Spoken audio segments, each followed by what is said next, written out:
అందరూ కూడా ఘనంగా క్లాప్స్తో వారికి ఎన్నిక చెప్తాము. ఇప్పుడు నెక్స్ట్ వచ్చేసి ఫోర్త్ సాంగ్ నారాయణతే, స్వీక్ష, సిరివెన్నెల, శయన్విక వీరందరూ కూడా వేదికపైకి రావాల్సిందిగా విజ్ఞప్తి చేస్తున్నాం.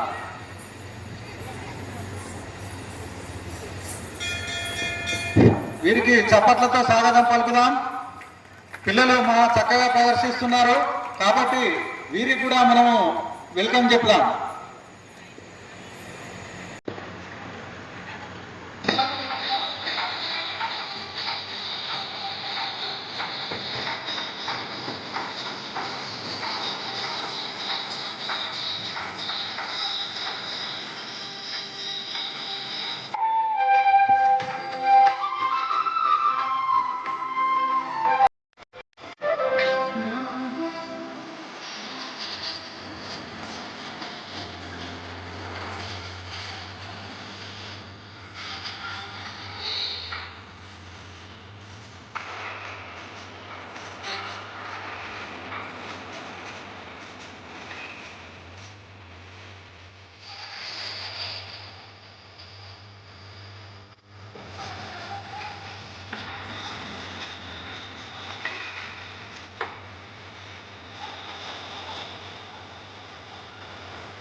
ఫోర్త్ సాంగ్ కూడా అయిపోయింది.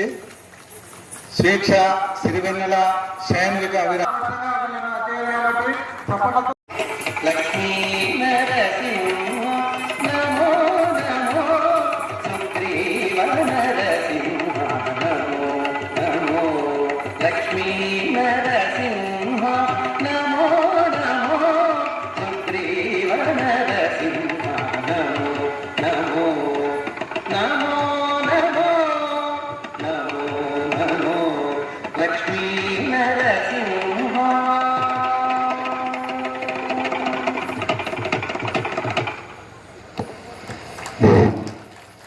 సిరివెన్నెల గారు నమో నమో సాంగ్ మీద చాలా బాగా నాట్య ప్రదర్శన చేశారు. అదేవిధంగా అమ్మాయి చిన్నది కాబట్టి మనం అందరం కూడా ఆమెకు ఆశీస్సులు అందజేద్దాం. ఇంకా కూడా చాలా చాలా ఎదిగి మన భరతమాతకు మంచి పేరు ప్రతిష్టలు తేవాలని చెప్పేసి వీళ్ళందరికీ వారి కన్న తల్లిదండ్రులకు కూడా విజ్ఞప్తి చేస్తున్నాం. అదేవిధంగా ఇప్పుడు శివ శంకర అనే సాంగ్ మీద నిరీష అనే అమ్మాయి నాట్య ప్రదర్శన చేస్తుంది. ఆ అమ్మాయికి మనము చక్కటి కరతాళధ్వనులతో స్వాగతిద్దాం.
కాదు మంచి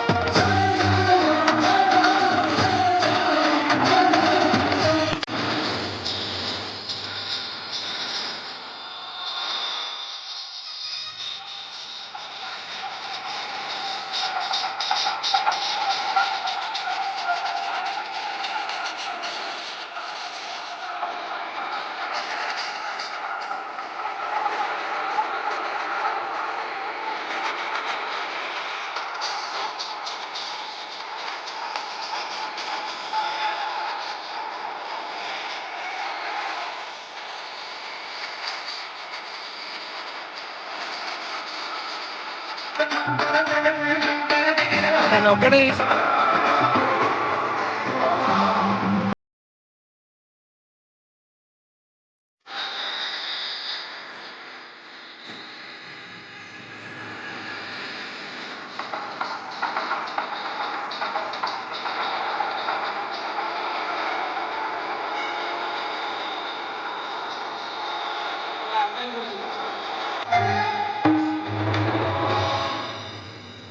విశ్వేశ్వర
రిటర్న్ గిఫ్ట్స్ ఇస్తున్నారు కదా, అంటే వాళ్ళని మనం గుర్తుపెట్టుకోవాలని. ఆ రిటర్న్ గిఫ్ట్స్ కి బదులు ఒక పూల మొక్కనో పండ్ల మొక్కనో ఇస్తే ఆ పండ్లు మనం తింటున్నప్పుడు, ఆ పూలు మనం వాడుతున్నప్పుడు జీవితాంతం వాళ్ళని మనం గుర్తుపెట్టుకుంటాం. అలాగే తులసి మొక్కలు ఇచ్చే అలవాటు మనం చేసుకోవాలి. మన పిల్లల పుట్టినరోజు నాడు చెట్లను నాటే అలవాటు మనం వాళ్ళకి చేయాలి. అంతేకాకుండా వాటి సంరక్షణ బాధ్యతలు కూడా మనం పిల్లలకి ఇవ్వాలి. ఇక రెండవ పరివర్తనానికి వస్తే అది కుటుంబ ప్రబోధన, అంటే కుటుంబంలో మనం తీసుకురావాల్సిన మార్పు. ఇప్పుడు కుటుంబాలు ఎలా ఉన్నాయండి? చిన్న కుటుంబం చింతలేని కుటుంబం. కానీ చింతలన్నీ చిన్న కుటుంబాల్లోనే ఉన్నాయి. ఎందుకంటే ఇంతకు ముందు ఉమ్మడి కుటుంబాలు ఉండేవి. మనకి ఏ చిన్న ప్రాబ్లం వచ్చినా దాన్ని అడ్రస్ చేయడానికి నాన్నమ్మ తాతయ్యలు, పిన్ని బాబాయ్లు, పెద్దమ్మ పెదనాన్నల అక్కలు అన్నలు ఇంతమంది ఉండేవాళ్ళు. కానీ ఇప్పుడు వాళ్ళందరూ లేరు. ఓన్లీ అమ్మ నాన్న పిల్లలు అంతే. ఆ అమ్మ నాన్న బిజీగా ఉంటే మరి పిల్లలకు దిక్కెవరు? వాళ్ళు వెళ్ళకూడని చేతుల్లోకి వెళ్ళిపోయి చెప్పకూడని విషయాలు చెప్తే వాళ్ళు అపాయంలో పడిపోతారు కదా. మరి అలాంటప్పుడు వాళ్ళని రక్షించుకోవాల్సిన బాధ్యత మనపైనే ఉంది. కనీసం రోజులో ఒక్కసారైనా అందరు కలిసి భోజనం చేయడం, ఆ చేసేటప్పుడు టీవీ చూస్తూ ఫోన్లో మాట్లాడుతూ కాకుండా పిల్లలను ఇవాళ మీ రోజు ఎలా గడిచింది, మీకేమైనా ఇబ్బందులు ఉన్నాయా, మీరు కాలేజ్కి వెళ్ళి వస్తున్నప్పుడు, స్కూల్కి వెళ్ళి వస్తున్నప్పుడు ఎవరైనా మిమ్మల్ని ఇబ్బంది పెడుతున్నారా, ఇలాంటివన్నీ అడగాలి. ఫస్ట్లో మీతో ఓపెన్ అప్ అవ్వకపోయినా మీరు కన్సిస్టెంట్గా వాళ్ళ విషయాలు తెలుసుకోవడానికి ప్రయత్నం చేస్తున్నారని వాళ్ళకి అనిపించినప్పుడు మీతో వాళ్ళ విషయాలు షేర్ చేసుకోవచ్చు. అంతేకాకుండా సెలవులు వచ్చినప్పుడు ఈ సమ్మేళనాలు జరుపుకోవడానికి ముఖ్యమైన ఉద్దేశ్యం అదే. ఈ సమ్మేళనాలు ఎక్కడో ఒక 4 చోట్ల పెడితే అందరూ అక్కడికి చేరుకోవడం కష్టం. కాబట్టి బస్తీలో దేశవ్యాప్తంగా లక్షల్లో ఈ సమ్మేళనాలు ఏర్పాటు చేస్తున్నారు. ఇక్కడ మనమందరం కూడా ఒక కుటుంబంగా ఒక చోట చేరి మన బలాలేంటి, మన బలహీనతలేంటి, మన బలాల గురించి మనం గొప్పగా చెప్పుకున్నప్పుడు మనకు ఆత్మవిశ్వాసం పెరుగుతుంది. అందులో ఎలాంటి సందేహం లేదు. కానీ మనం ఇక్కడికి వచ్చిన ముఖ్య ఉద్దేశం ఏంటంటే మనలో ఉన్న లోపాలను, దోషాలను, మన బలహీనతలను బలంగా మార్చుకొని ఇక్కడి నుంచి మనకు ఏదైతే కావాలో సమస్య పరిష్కారం అది తీసుకుని వెళ్ళాలి. అందుకోసమే మనం సమాజంలో తీసుకురావాల్సిన 5 మార్పులు అంటే పంచ పరివర్తన గురించి మనం ఇక్కడ తెలుసుకుందాం. పంచ పరివర్తన అంటే ఏం లేదండి, అది మన సనాతన ధర్మంలో ఎప్పటి నుంచో ఉంది. మన హిందూ ధర్మ జీవన విధానంలో, మన భారతీయ జీవన విధానంలో ఎప్పటి నుంచో ఈ పంచ పరివర్తనాలు ఉన్నాయి. వాటిని మనం విస్మరించాం, వాటిని మనం వదిలేసాం. ఎప్పుడైతే వాటిని వదిలేసామో అప్పటి నుంచే మనకు ఆరోగ్యపరంగా, ప్రకృతి పరంగా, పర్యావరణ పరంగా, సాంఘిక పరంగా మరియు మనకు కుటుంబ పరంగా సమస్యలు ఎదుర్కోవడం జరుగుతుంది. దీనికోసం మనము మన దైనందిన జీవితంలో అంటే రోజువారీ జీవితంలో చిన్న చిన్న మార్పులు చేసుకుంటే మళ్ళీ మనము మన సనాతన ధర్మాన్ని మనం గనక ఫాలో అవుతే ఇవన్నీ సమస్యల నుంచి బయటపడవచ్చు. ఈ పంచ పరివర్తనాల్లో మొదటిది పర్యావరణ పరిరక్షణ. పర్యావరణ పరిరక్షణ గురించి మనందరికీ తెలుసు. కానీ మన ఇళ్లలో మాత్రం ప్లాస్టిక్ ఉపకరణాలు చాలా ఉంటాయి. ఈ ప్లాస్టిక్ కంటైనర్స్లో వేడి వేడి ఆహార పదార్థాలు పెట్టినప్పుడు దాంట్లో నుండి కార్సినోజెనిక్ కెమికల్స్ విడుదలవుతాయి. అవి తినడం వల్ల క్యాన్సర్ బారిన పడే ప్రమాదం ఉంది. కాబట్టి రీసైకిల్ చేసేటువంటి, రీయూజ్ చేయగలిగినటువంటి ప్లాస్టిక్ని మాత్రమే మనం వాడాలి. ఇప్పుడు ఈ కుర్చీలు ఉన్నాయి, మళ్ళీ మళ్ళీ వాడుకోవచ్చు, వీటి వల్ల అంత పెద్ద ప్రాబ్లం ఉండదు. కానీ రీసైకిల్ కానీ ఉంటాయి, single use plastic, disposable plastics, ఇలాంటివన్నీ మనం భూమిలో పాతి పెట్టినప్పుడు లక్షలేళ్ల తర్వాత తవ్వి చూసినా అవి అలాగే ఉంటాయి.